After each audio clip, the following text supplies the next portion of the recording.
તો વલસાડના ઉમરગામમાં ઉદ્યોગોના કારણે ખેતી ઘટતા નહેરના પાણીની માંગ ઘટી છે, જેનો લાભ લઈ અધિકારીઓ અને કોન્ટ્રાક્ટરો દ્વારા સમારકામના નામે ખુલ્લો ભ્રષ્ટાચાર આચરવામાં આવ્યો। નારગોલ જેવા ગામોમાં હજુ 2 મહિના પહેલા જ બનેલી નહેરોનું કામ નબળી ગુણવત્તાના કારણે નષ્ટ થઈ ગયું। છેવાડાનો તાલુકો હોવાથી તપાસના અભાવે કાગળ પર જ કામ પૂર્ણ બતાવી અધિકારીઓ અને કોન્ટ્રાક્ટરો તિજોરી ભરી રહ્યા છે, જ્યારે ખેડૂતોને જનતાનું આર્થિક નુકસાન થઈ રહ્યું છે। વલસાડ જિલ્લાનો ઉમરગામ તાલુકો દક્ષિણ ગુજરાતનો છેવાડાનો તાલુકો છે।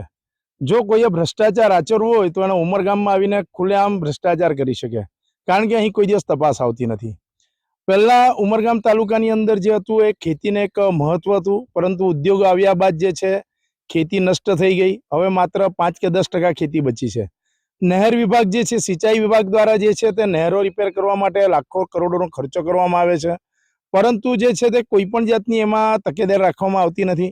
આપણે એક નારગોલ ગામની અંદર જે નહેર બની છે, પહેલા એ જૂની ટાઇલ્સ હતી અને ત્યારબાદ સમારકામ કરવામાં આવ્યું, પરંતુ જે છે તે મજૂરોના કામ ઉપર છે તે તંત્ર નિર્ભર હોય છે, કોઈ અહીં જોવા આવતું નથી અને નહેરની અંદર તિરાડો પડી ગઈ છે।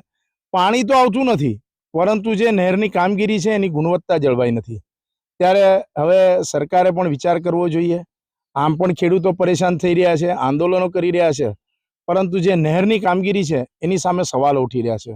રાજેશ ભાસ્કર, GSTV, ઉમરગામ।